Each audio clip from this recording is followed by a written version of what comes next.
Hi you guys, welcome back to my channel, or welcome to my channel. If you're new here, you can call me Random or you can call me Ratty, whichever one you like. If you happen to like this video, make sure to give it a thumbs up. It will be much appreciated. And if you're back and haven't subscribed, make sure to do so. It would really help me out. Thank you. Okay, today I would like to talk to you guys about bullet journals and five things that they don't tell you about bullet journals as a beginner. Okay, so we know that bullet journal is basically to organize your thoughts, organize your life, write down quick to-do list tasks that you have to do every day, and it's just basically a whole organizing system revolving around your life. So the first thing I would like to talk about is the learning curve. What they don't tell you is that there's a certain amount of time for you to actually learn how to bullet journal in the way that you would be proud of. Some people decide to bullet journal because they like the artistic side of it, so they're gonna do a lot of artsy, make it look cute and pretty, and others are just gonna jot down really quick the tasks that they have to do. Fine. The thing is, there's a lot of different ways, symbols and just different ways for you to write down all the tasks and organize everything that you want to do.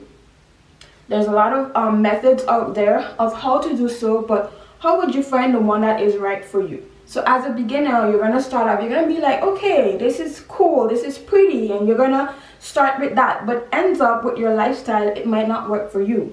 So there's a learning curve to that. So it would take about, I believe, 6 months to a year. For me, it has taken longer than that, and I still haven't got it down to the T. Just because I started bullet journaling and then I stopped for a time and then I started back.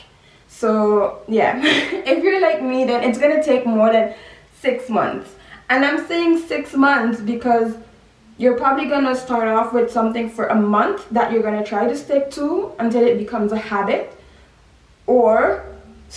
Which means to say every month you're gonna start something new, or you're gonna just start something for like 1 week, decide that it doesn't work, and then move on to something else. That could be possible too. So it all depends on how fast or how recurrently you come back to your bullet journal and that you take notes to see what works and what doesn't work for you.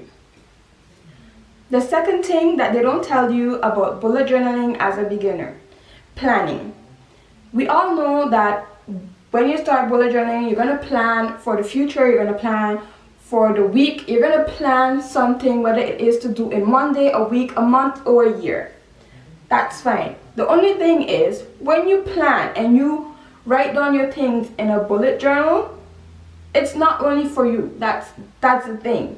When you plan and you write it down, you have to make sure you communicate with people around you.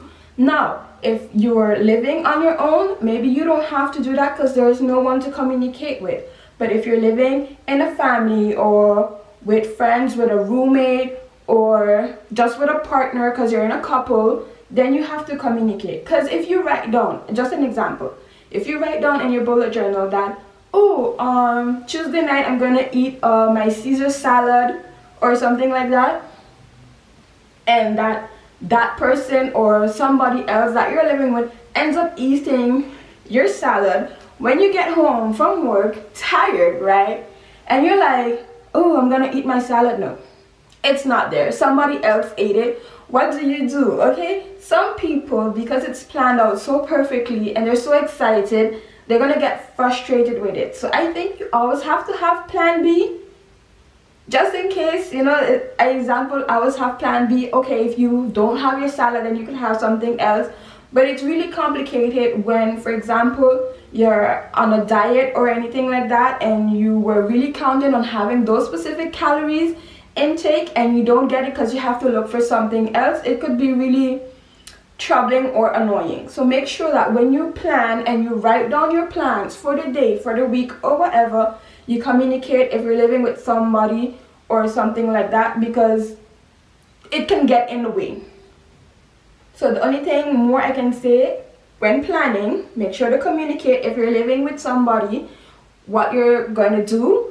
And the second thing, always have plan B just in case. The third thing they don't tell you about bullet journal is Organizing. It's not as easy as it looks. Although there's a lot of different methods and ways out there to organize all the little tasks that you have to do and organize your life, it doesn't mean that you're going to find the one that is right for you right away. It's going to take some time before you find the one that fits your lifestyle. Then you have, if you're a student, for example, you're going to be able to prioritize the task depending on the assignment dates. But if you're in a job and you have a project and you gave a date or a due date for the project to be ready, then for sure you know how to prioritize those tasks. Fine. But if you have a lot of different tasks that don't need prioritizing, they're just things that you have to do like around the house or anything like that, you're not going to know which one you want to do first or after, depending on how the day or the week plays out. So that's something to keep in mind. Even though you plan and you organize the stuff, that doesn't mean that it's going to go that way. That's very important, because people really believe that when you bullet journal, like you're living it as if you were in school, just like the timetable or your schedule for school. The bell rings, you're in math. The bell rings, you're in French.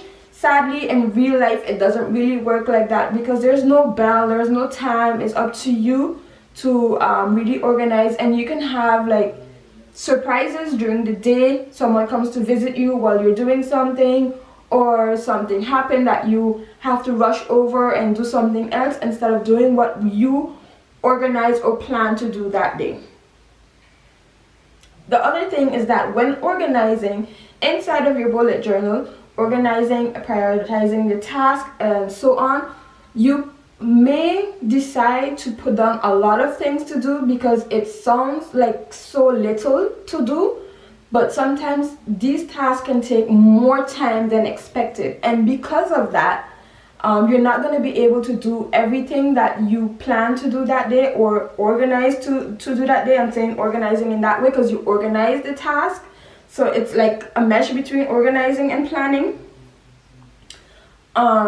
So because of that, because of the fact that you don't know how much time you're putting into those tasks, then you might not get everything done. And some people might feel anxious or frustrated because they wanted to do it in the specific time frame that they have given to themselves, and this just could make you not want to bullet journal anymore, or it can motivate you to do better on the next one. So that's just something to keep in mind.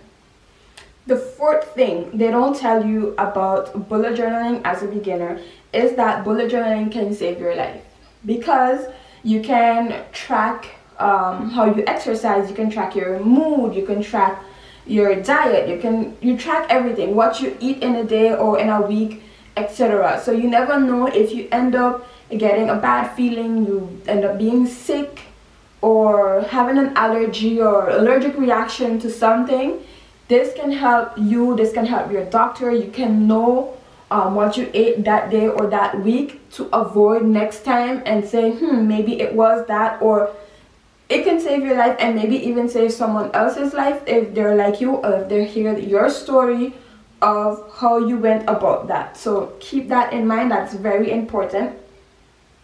And lastly, the fifth thing they don't tell you about bullet journaling is that you can lose some paper. So just keep in mind, when you're buying a bullet journal, probably don't buy one that's just 200 and something pages, because you might need a little more than that. Because it's not because you see a lot of pretty bullet journals, like the artistic ones and you want to try those type of things, and maybe you end up not liking what you do, so you might tear out the paper or fold it and just put it away because you don't want to see it. Out of sight, out of mind, right? So it all depends on you and how you depend on use your bullet journal. But I'm just saying that because you're not going to get it right the first time, you're going to have some papers that are going to be not useful even for the future. Even when you look back on your bullet journal, you're not going to take them into account because they were mistakes. You're going to make mistakes along the way on bullet journal. So make sure that you pick a bullet journal that has more pages if you don't really know what you want to do yet, and so that you have the spare there, or you just pick up more than one bullet journal just in case. This does not apply to those who are bullet journaling from an app or just on their computer, on like Google Docs or Word or anything like that, because you can make your own bullet journal on those platforms and you wouldn't have to waste any paper that way. So those are the 5 things that I personally learned while bullet journaling as a beginner. I'm still a beginner. I started, then I had a pause. I stopped the bullet journaling because it wasn't working, and then I recently started again. And so that is why I'm sharing my experience with you guys of mistakes I made during bullet journaling and things that I did not take into account. I hope that this video was helpful to you and to anyone else who's out there who have had the same experience as I do, or who can relate to the things that I just said. Make sure to comment down below. It would be good to hear of your experience and your thoughts on what I said, and I hope to see you guys in the next one. Thanks.